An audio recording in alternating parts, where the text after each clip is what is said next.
안녕하세요. 저는 서울에 사는 30대 후반 여자입니다. 저는 2년여간의 결혼 생활을 끝내고 지금은 엄마로 커리어 우먼으로 행복한 나날을 보내고 있어요. 하지만 이렇게 되기까지 시행착오와 고충이 많았답니다. 제 짧은 결혼 생활을 들려드리는 것이 어떤 분들에게는 도움이 될 수 있을까 해서 이렇게 사연을 보내게 되었습니다.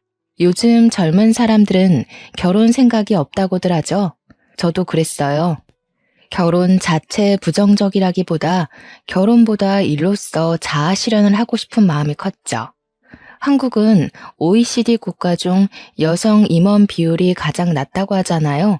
저는 그냥 회사원으로 제 커리어를 끝내고 싶은 생각이 없었어요.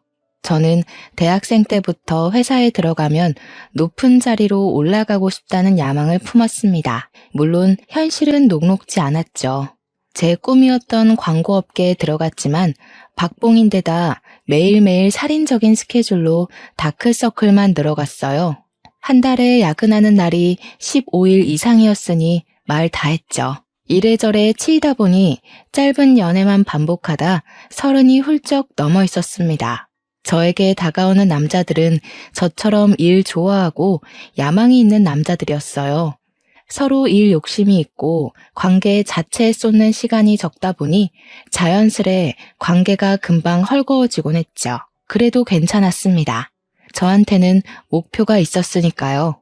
그런데 30 중반이 되어가다 보니 친구들이 아기 낳은 것을 보니 조금 부럽긴 했어요. 저는 결혼할 생각은 없었어도 아기는 무척 좋아했거든요. 아기 옷만 보면 마음이 몽글몽글해져서 친구들의 아이에게 줄 옷이며 신발을 사곤 했습니다. 그렇게 이모 노릇을 톡톡히 하던 어느 날 소개팅 제안을 받게 되었어요. 제가 아이를 예뻐하는 걸 본 친구가 그러지 말고 괜찮은 남자가 있으니 한번 만나보라고 한 거였죠. 그렇게 못 이기는 척 만나본 남자는 지금까지 만났던 남자들과 달랐어요. 성격이 온화하고 차분하며 무슨 일에든 큰 욕심이 없는 무난한 사람이었죠. 전에는 그런 사람에게 매력을 느끼지 못했지만 저도 나이가 차고 혼자 있는 것에 지치다 보니 그의 편안함이 매력으로 느껴졌어요. 게다가 그는 제가 하는 일을 늘 응원해 줬습니다. 그렇게 저는 사귄 지 1년도 안 되어 그 남자와 결혼을 약속하게 됐습니다. 저도 아이를 갖고 싶은 마음이 있었기에 결혼을 할 거라면 미룰 필요가 없다고 생각했죠. 저희 집도 어려운 형편은 아니었지만 남편 집도 여유가 있는 편이어서 30평짜리 집을 해주었어요.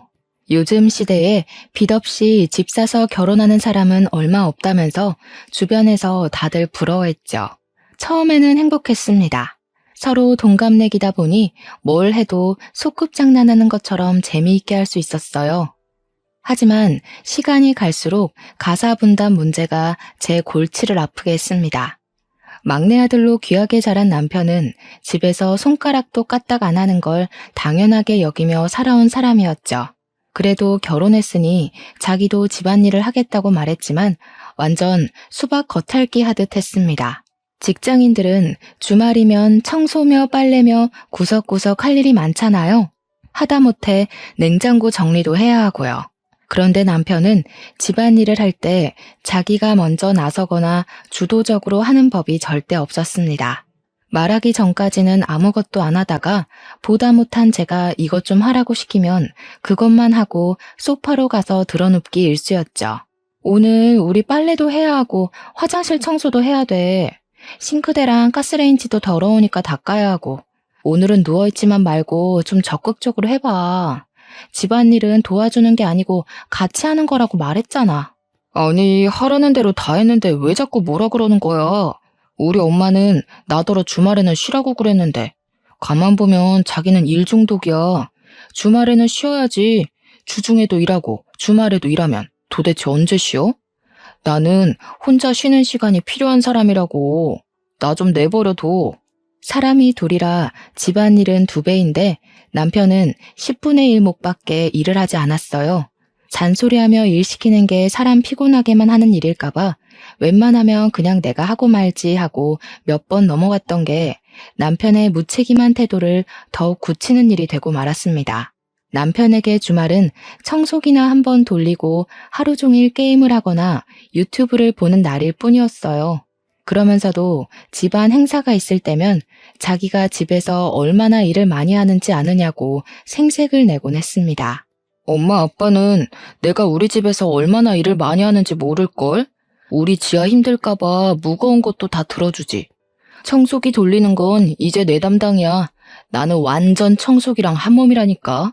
나 집에서는 집안일 한 번도 안 해봐서 세탁기 돌릴 줄도 모르고 설거지도 할 줄 몰랐잖아. 이제는 설거지 박사라니까. 남편의 과장에 저는 어이가 없었죠. 아무리 좋게 봐줘도 남편이 가사에 참여하는 건 절반도 채 안 됐거든요.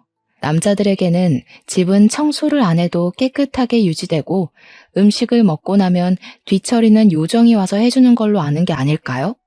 남편은 집안일이라는 게 밖에 나갔다 오면 저절로 되어 있는 걸로 착각하는 것 같았습니다.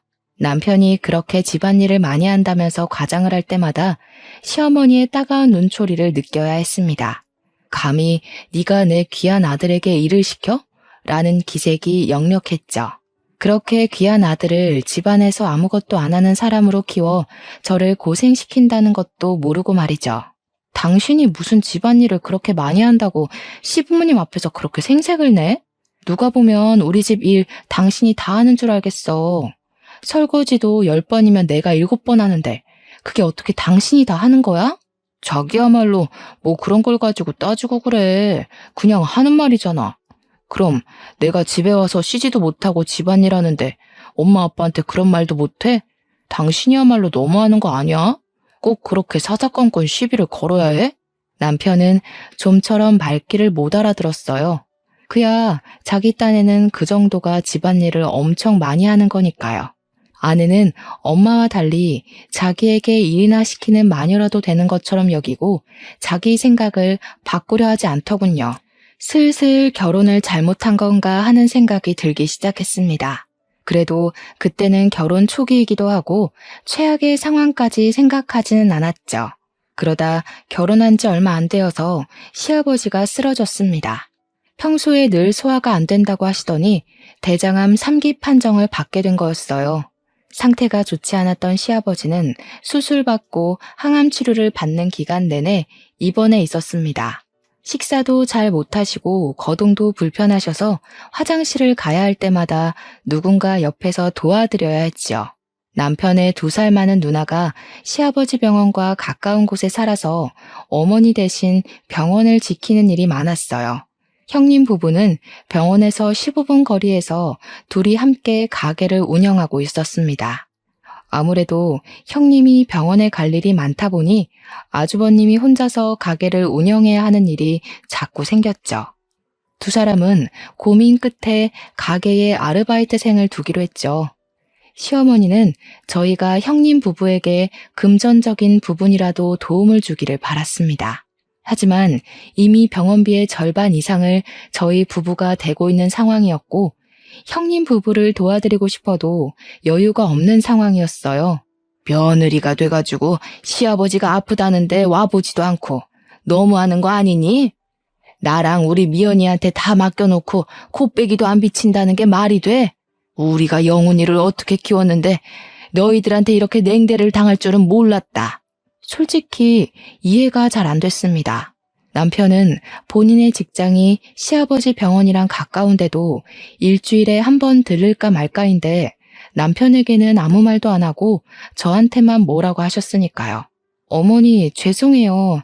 저는 회사가 너무 반대 방향이라서 가보기가 어려운데 그래도 영훈 씨 회사가 병원에서 가까우니까 형님이 힘드신 날에는 영훈 씨라도 가서 도와드리라고 할게요. 뭐? 영훈이더러 간병을 하라고 한단 말이니? 너 정말 너무하는구나.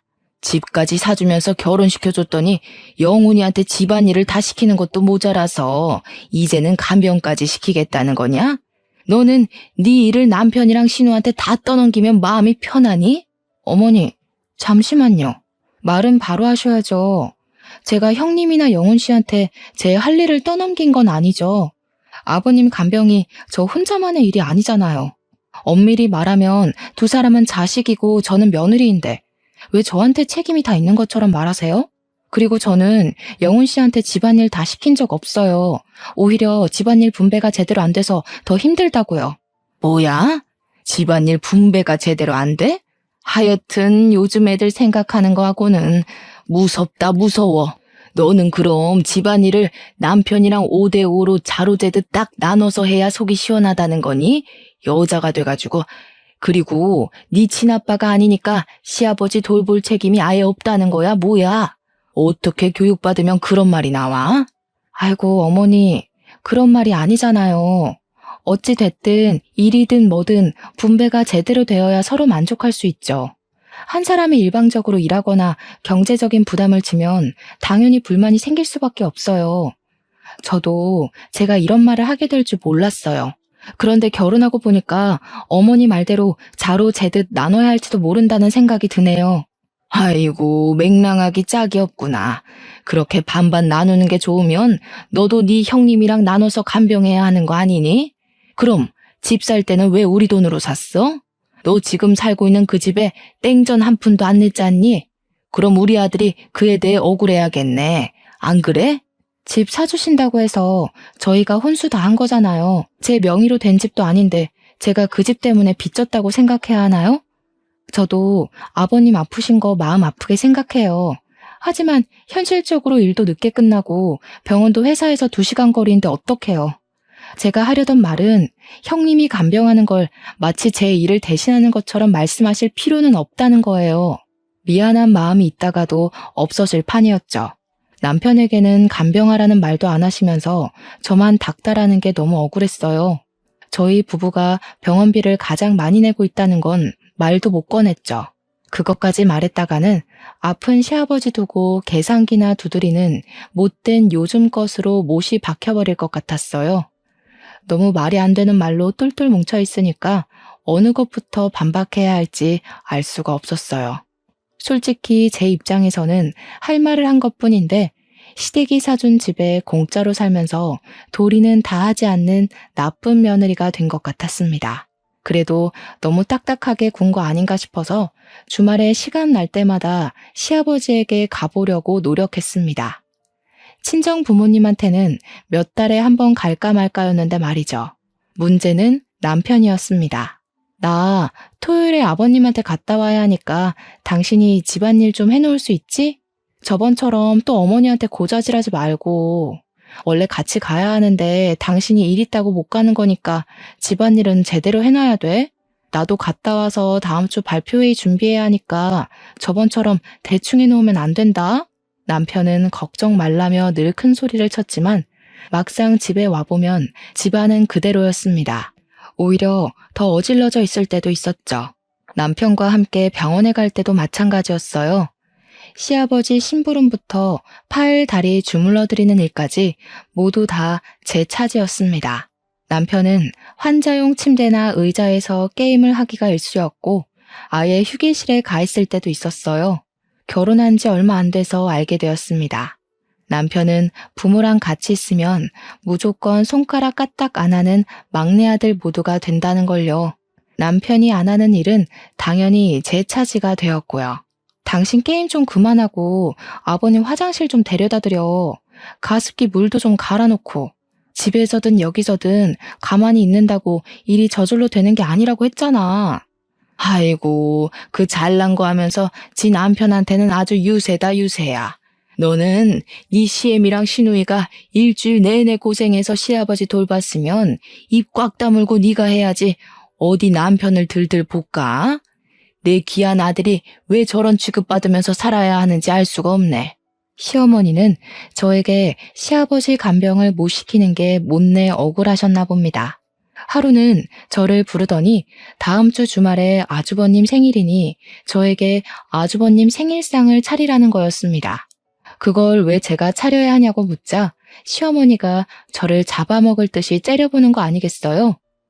네 할 일을 우리 딸이 대신해 주는데 우리 딸이 간병하느라 바빠서 제 남편 생일상 봐주기 어려워 그렇다. 왜? 너한테 말한 게 뭐 잘못됐냐? 너는 이것도 하기 싫고 저것도 하기 싫으면 뭐하러 결혼했니? 자꾸 못된 며느리 취급을 받으니까 저도 헷갈릴 지경이었어요. 정말 내가 내 의무를 제대로 안 하는 걸까? 하지만 바로 2주 전에 시어머니 생일상을 차리느라 주말 내내 쉬지도 못하고 꽁지가 빠지게 일을 한 건 왜 쏙 빼먹는 걸까요?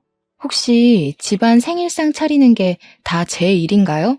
형님 아이들, 그러니까 시은이, 시연이 생일상도 제 몫이겠네요? 형님이랑 아주버님은 시간이 전혀 없고 제가 해야 할 간병을 도맡아 하고 있으니까요. 이제야 말이 통하는구나. 당연히 네 일이지. 시키지 않아도 알아서 해야 될 걸 입 아프게 여러 번 말하게 하지 마라. 한 달 있으면 시은이 생일이니까 그것도 네가 준비하는 걸로 알고 있어라. 어이가 없어서 반박할 기운조차 없었어요. 남편에게 의논을 해봤지만 남편은 전혀 도움이 되질 않았습니다. 자기가 어머니랑 제 사이에서 할 수 있는 게 없으니 그냥 제가 알아서 하라는 거였죠. 결혼 전에는 그렇게 저만 생각해주고 결혼하면 제가 일에 집중할 수 있게 뭐든 해줄 것처럼 굴더니 그때 그 남자가 맞나 싶었습니다. 그러던 중 저는 제가 임신했다는 걸 알게 됐습니다.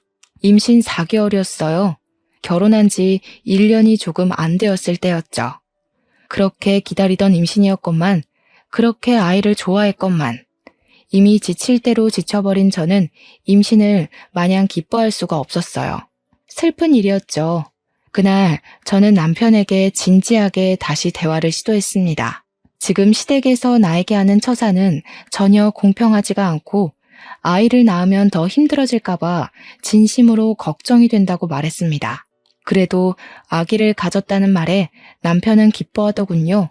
남편은 미안하다면서 아빠 병 때문에 엄마가 너무 예민해져 있는 모양이니 조금만 견뎌보자고 말했습니다. 석연치는 않았지만 그래도 아기 소식에 기뻐하며 자기가 더 잘하겠다고 말하는 남편을 보니 그래도 마음이 좀 놓였어요. 무엇보다 형님 댁 생일상까지 차리라는 말은 없었던 일로 하겠다고 남편이 약속해 주었기 때문에 기분이 나아졌습니다. 아니, 그게 지아도 바쁘다니까 그렇지. 임신도 했잖아요. 누나가 그렇게 바쁘면 사람이라도 불러서 생일상 차리면 되지. 아, 잡혀 살긴 누가 잡혀 살아. 그러니까 우리가 병원비 많이 내자. 아니라니까요, 글쎄. 애초에 남편이 시어머니를 이길 수 없다는 걸 그때 알았어야 했는지도 모르겠습니다. 임신을 해도 별로 달라지는 건 없었어요. 시어머니는 몸 조심하라는 말 한마디 없이 주말만 되면 어떻게든 저를 불러내어 일을 시킬지 그런 궁리에만 빠져 있었습니다. 그리고 주말에도 제대로 일을 안 할 거면 주중에 퇴근 후 1시간 거리에 있는 시댁에 가서 자기 대신 집안일을 하라고 시키기까지 했어요. 어머니, 제가 퇴근 후에 거기를 어떻게 갔다 와요? 홀몸도 아닌데. 안 그래도 회사에서 일 많아서 힘든데 그렇게 못해요. 저희가 그래도 주말에 번갈아 가면서라도 오잖아요. 여기서 더 하라는 건 정말 무리예요. 네가 주말에 와서 하는 일이 뭐가 있니? 그렇다고 네가 무슨 억만금을 벌어? 무슨 대단한 일을 한다고 그렇게 유세야?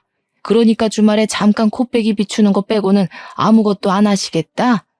임신까지 했으니 이제 아주 기고만장이겠구만. 누구는 임신 안 해본 줄 알아? 이런 식의 실랑이가 끝도 없이 벌어졌어요.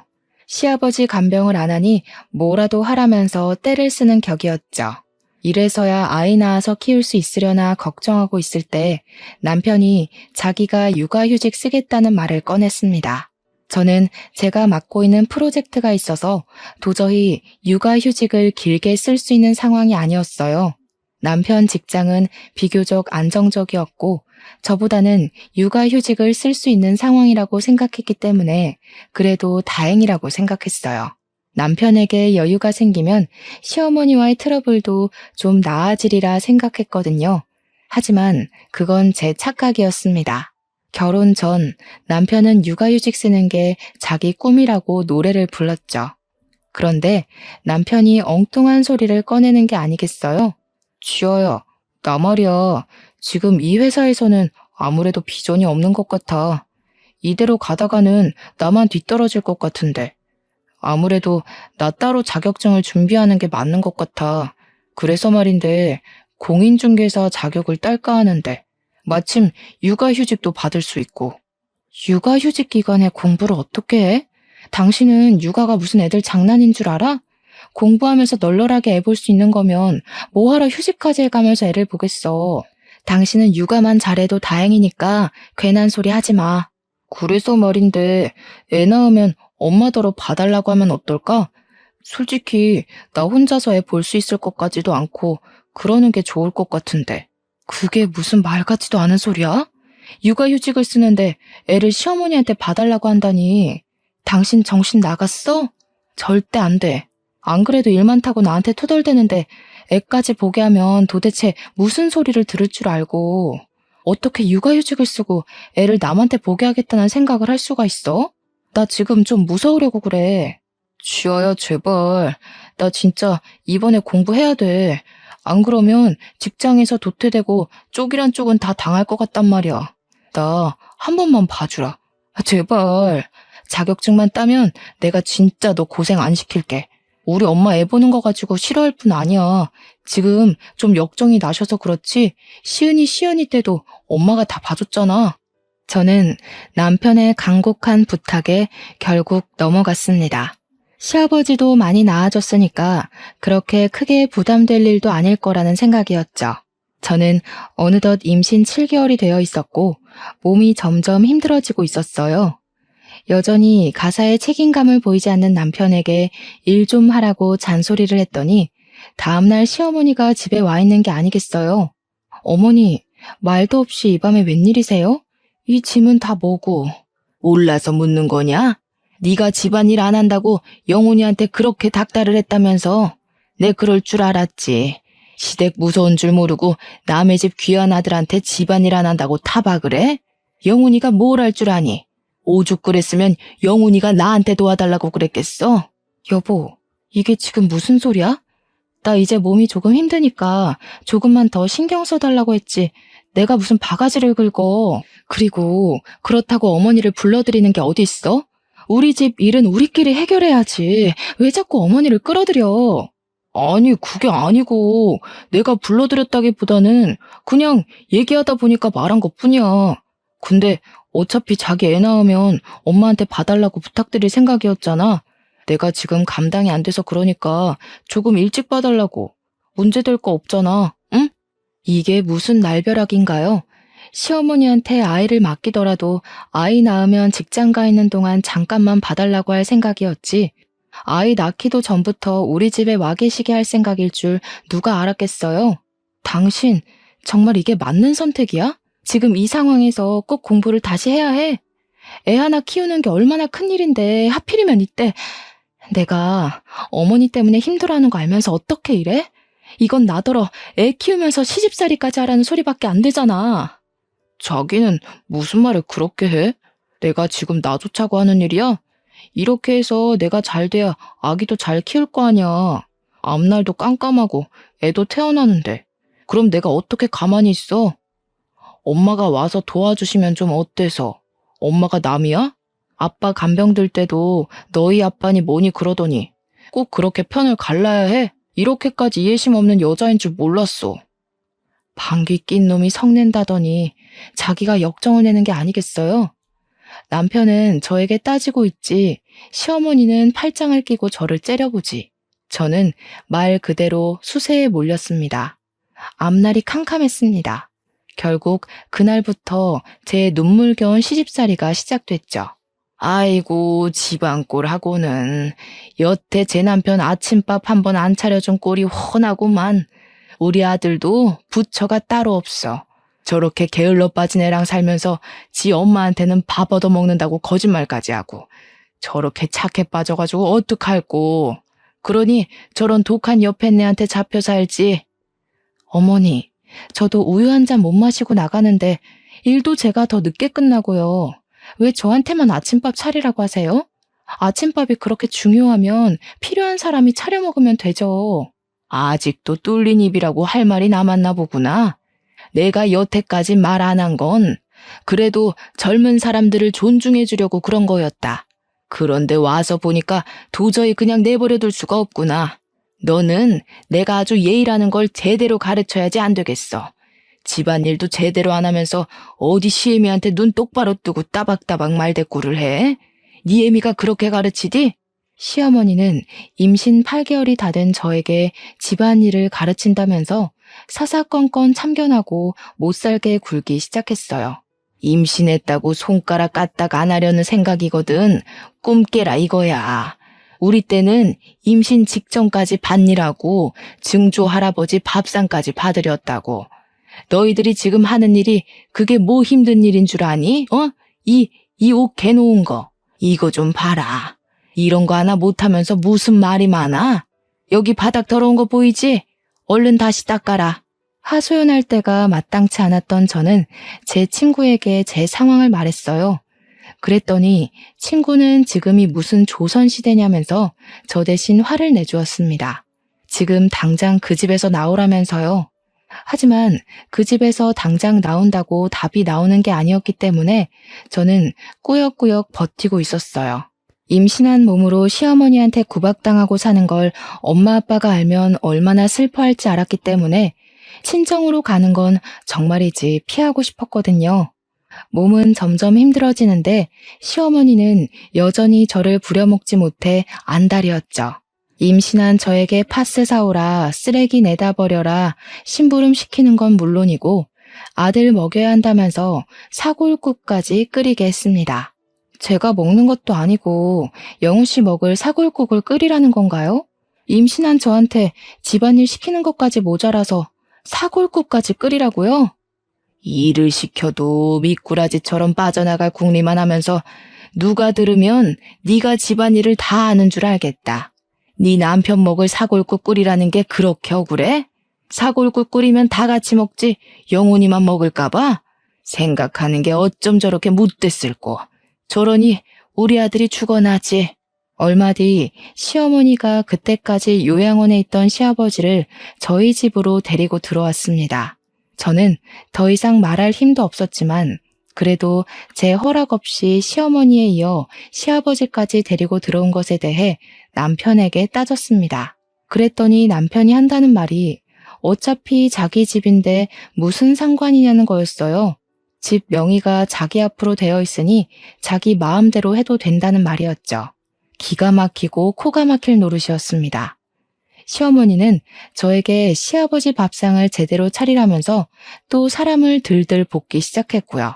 아픈 사람한테는 음식 잘해 먹이는 것만큼 좋은 게 없어. 임신했다고 손 놓고 있을 생각하지 말라 그랬지? 며느리가 됐으면 시아버지 몸에 좋다는 게 뭔지 알아서 착착해서 갖다 바쳐야지. 자기 남편 친구와 소개팅을 해보라며 등 떠밀었던 친구 서연이는 제 얘기를 듣고 미안해서 어쩔 줄을 몰라 했어요. 지아야, 너 진짜 괜찮은 거야? 누가 옆에서 수발 들어줘도 모자랄 판에 시아버지 수발까지 들라고 했다니 그 집 식구들 진짜 정신 나간 거 아니야? 영훈 씨 사람 좋게 봤는데 널 그렇게 만들고 본인은 육아휴직한다고 좋아하다니 진짜 이럴 줄은 몰랐어. 어떡하니 지아야? 우리 시댁도 좋기만 한 건 아니지만 그래도 그건 진짜 아닌 것 같아. 서연이 네가 이럴 줄 알았겠니? 네 탓 아니니까 너무 신경 쓰지 마. 나도 이제는 어떻게 해야 할지 모르겠어. 시어머니는 툭하면 시아버지 제대로 모시라고 그러는데 나더러 대체 어떻게 하라는 건지도 모르겠고 남편이란 사람은 육아휴직하고 공부하겠다더니 쉬는 날엔 집안일도 안 하고 공부도 안 하고 게임만 하고 있으니 그러다 진짜 아이 잘못되지 않을지 우리 집이라도 오라고 하고 싶은데 여기도 애 키우느라 전쟁터라서 내 생각엔 엄마 아빠한테 미안하더라도 집으로 들어가는 게 좋을 것 같아. 지금은 그 방법밖에 없어. 아무리 생각해도 그 집에서 애 낳고 사는 건 답이 아닌 것 같아. 임신한 사람한테 집안일을 시키고 아픈 시아버지 수발까지 들라니. 정말 그럴까? 정말 여기서 나가는 것밖에는 방법이 없는 걸까? 내가 결혼하라고 등 떠밀어 놓고 이렇게 말하기가 나도 정말 미안하기도 하고 황당하기도 하고 그런데 지아야, 너 똑똑한 애잖아. 이제는 정신 바짝 차려야 할 것 같아. 임신해서 두렵고 막막할 거라는 건 아는데 콩이를 진짜 생각한다면 어떻게 하는 게 맞는 건지 생각해보는 게 좋을 것 같아. 그 길로 저는 결국 짐을 싸기로 했습니다. 산달이 거의 다가오고 있었어요. 토요일 짐을 싸고 있는데 창밖을 보니 눈이 내리고 있더군요. 남편은 친구 만나러 나갔고 시어머니와 시아버지는 병원에 가는 날이었어요. 그날이 기회라고 생각했습니다. 친구들이 임신 축하한다며 사다 준 아기용품들을 어떻게 해야 하나 쳐다보다가 그냥 두고 가기로 했습니다. 그때 초인종이 울렸어요. 친구 서연이가 눈을 맞으며 서 있었습니다. 저는 깜짝 놀라서 말을 못하고 있었는데 서연이는 시간이 별로 없다면서 제 손에 뭔가를 쥐어주지 뭐예요. 손을 펴보니 그건 손가락만한 작은 토끼 인형이었습니다. 그거 녹음기야. 휴대폰에 달아놔. 인형을 꾹 누르면 녹음이 시작되니까 지금부터 시어머니가 뭐라고 그러면 일단 인형부터 눌러. 너 결혼한 지도 얼마 안 됐고 자잘하게 괴롭히는 걸로 이혼 소송하려면 증거가 필요하니까 그때마다 휴대폰 녹음 누르기 힘들 거 아니야. 사실은 이제 집을 나갈 거라는 말을 하기도 전에 서연이는 가버렸어요. 저는 분홍색 인형을 손에 가만히 쥐어보았습니다. 그 인형 녹음기를 제대로 쓸 수 있을지는 몰라도 친구의 마음이 느껴져서 어쩐지 안심이 되는 기분이었어요. 짐을 다 싸고 나가려는데 시어머니가 들어오는 게 아니겠어요? 시아버지 검사 결과가 좋지 않아서 며칠 더 입원해야 할 것 같다고 물건을 챙기러 온 거였습니다. 저는 얼른 인형을 꾹 눌렀습니다. 너 지금 어디 가는 거니? 설마 우리 몰래 도망가려는 거야? 이게 지금 무슨 일이라니? 뭐 이런 게 다 있어? 소방마저 쫓겨나도 100번은 쫓겨났을 마당에 제가 뭐가 잘났다고 도망을 가? 저 더 이상은 못 견뎌요. 임신한 사람한테 툭하면 집안일 시키고 심부름 시키는 게 맞는다고 생각하세요? 그것도 모자라서 아픈 시아버지 숲을 안 든다고 닥달하셨잖아요. 여태까지 별일 없었던 것만 해도 다행인 줄 아세요. 여기가 영훈 씨 명의로 된 집이라는 이유만으로 저한테 아무런 동의도 받지 않고 어머니 아버지 다 멋대로 들어와 살고 계시고요. 이 계집애가 말하는 꼬락서니 좀 봐. 내가 그러니까 너를 안 이뻐하지. 네가 제대로 했으면 손주 임신한 너한테 그러겠니? 그래, 막말로 임신한 너한테 일 좀 시켰다. 그럼 좀 어때서? 네가 며느리가 돼가지고 해야 할 도리를 하나도 안 하니까 이렇게 된 거잖아. 시아버지 수발 좀 들라 그러면 내 아빠도 아니니 어쩌니 하면서 내 속을 긁어놨어, 안 긁어놨어? 영훈 씨한테는 아무 말도 안 하고 항상 저한테만 뭐라 그러셨잖아요. 저는 이 집안 며느리지 노예가 아니라고요. 그렇게 일할 사람이 필요하면 며느리 말고 가사도우미, 간병인을 고용하세요. 저는 남편 대신 집안일하고 시아버지 수발 들고 시누이 가족 생일상까지 차리는 노예가 아니에요. 뭐야? 이 싹 수 없는 년이 뭐가 어쩌고 어째? 시어머니가 제 뺨을 때렸습니다. 임신한 사람을 괴롭히는 것도 모자라서 때리기까지 하세요? 왜? 맞으니까 억울하냐? 임신한 몸으로 일하는 게 억울해? 우리 때는 네가 당한 거에 10배도 더했어. 그거 일 좀 했다고 집으로 쪼르르 가버리면 네 부모가 퍽이나 좋아하겠다. 하긴 너를 그따위로 키워놓은 작자들이니 그 인간들도 뻔하지. 어디 네 잘난 주둥이에 네 부모도 넘어가나 보자. 시댁 허락받고 아기 낳을 때까지 친정에 있기로 했다는 제 말에 엄마는 별말 없이 저를 맞아줬습니다. 아빠는 제가 왔다는 소식을 듣고 커다란 멜론을 사들고 헐레벌떡 돌아오셨고요. 오랜만에 엄마가 해준 따뜻한 밥을 먹고 아빠의 사랑을 받으며 편안함을 맛봤죠. 두 분은 얼굴이 왜 이렇게 까칠하냐고 걱정하시면서도 캐묻지는 않으셨어요. 엄마 아빠와 따뜻한 시간을 보낸 뒤 저는 혼자 아빠 서재로 들어갔습니다. 인형의 등에 있는 지퍼를 내려보니 USB 형태의 녹음기가 나왔어요. 인형을 누르면 겉에 있는 버튼이 눌려서 녹음이 되는 거였죠. USB를 컴퓨터에 꽂고 아까 그 집에서 나오기 전에 녹음했던 녹음본을 눌렀습니다. 평화로운 친정집의 아빠 서재에서 울려 퍼지는 시어머니 앙칼진 목소리를 듣자니 제 처지가 다시금 실감이 나더군요. 조금 있으면 아기가 태어날 텐데 이혼을 해도 되는 건지 괴로운 마음이었어요. 그때 아빠 목소리가 들려왔습니다. 치아야, 이게 다 무슨 소리냐? 이거 네 시어머니 목소리 아니니? 지금 네 시어머니가 너한테 이렇게 말한 거야? 임신한 애한테 이게 대체 무슨 소리라니? 이거 처음 있는 일도 아닌 것 같은데. 여태 왜 말 안 했어? 이래서 집에 온 거구나? 아이고, 아빠는 그것도 모르고. 지아야, 너 괜찮은 거야? 아빠, 이게 그러니까 나는 정말 괜찮은데 콩이 때문에 어떻게 해야 할지 모르겠어요. 그 집에서 내가 콩이 낳고 잘 살 수 있을지 이럴 줄 모르고 결혼했나 싶고 콩이한테 너무 미안해요. 엄마 아빠한테 이런 모습 보이게 된 것도 죄송하고 제가 원하던 삶은 이런 게 아니었는데 그냥 열심히 산 것뿐인데. 지아야, 울지 마. 너 잘못한 거 하나도 없어. 울기는 왜 울어? 사람이 실수를 할 수도 있는 거지. 그렇다고 곧 애 낳을 사람이 그렇게 속을 썩이면 어떡해? 엄마 아빠한테 얼른 말하고 도움을 받았어야지. 아이고, 아니다. 아빠도 잘못 생각했어. 나는 네가 워낙 야무지니까 시댁에서도 어련히 알아서 잘하리라고 안심하고 있었지 뭐야. 아빠, 실망시켜드려서 죄송해요.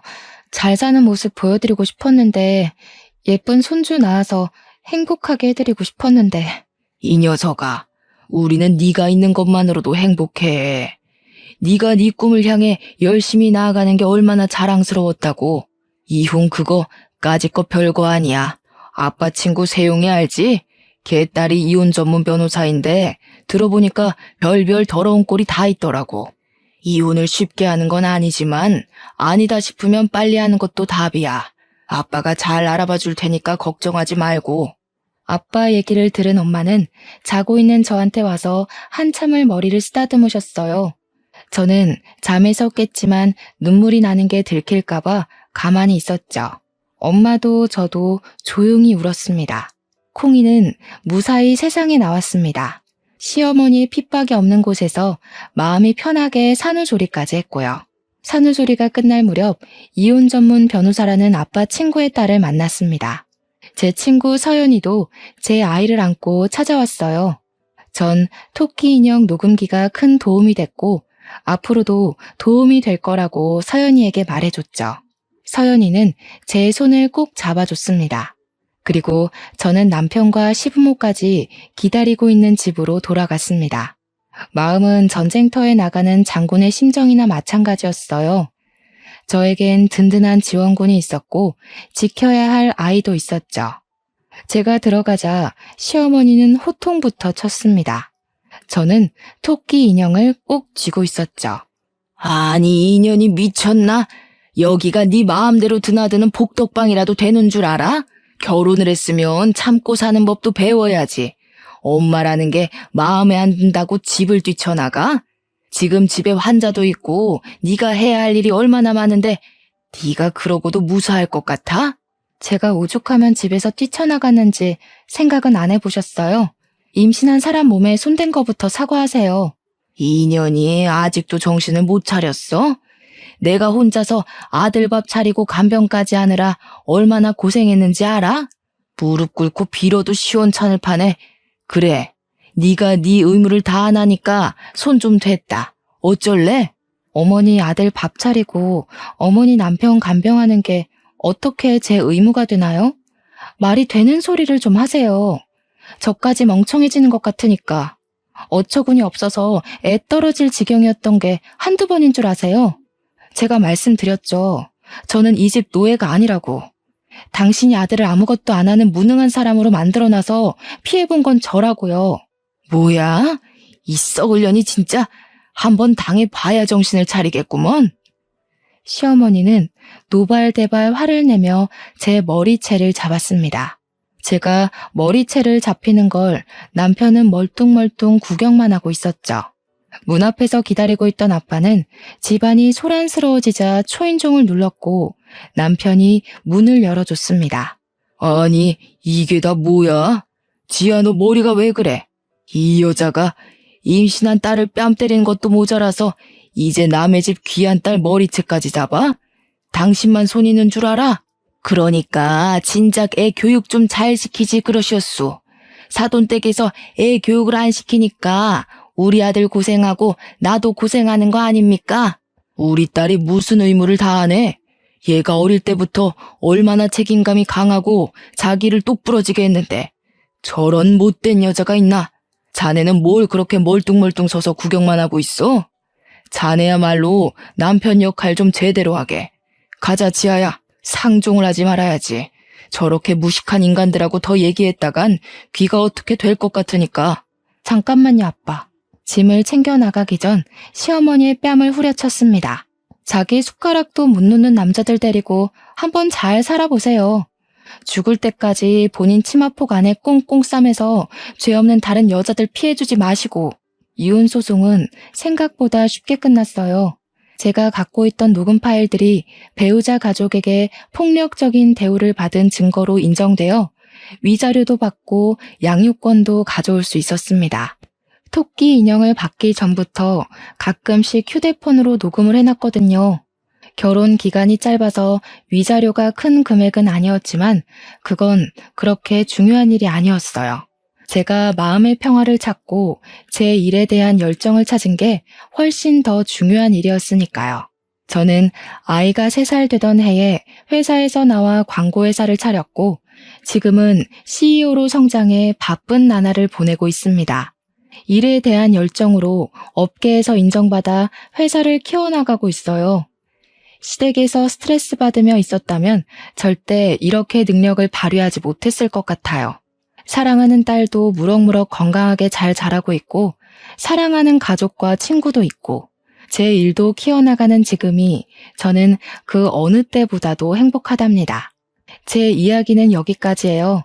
그때로 돌아가라고 하면 돌아가고 싶지 않지만 그래도 사랑하는 딸이 있으니 후회는 없어요.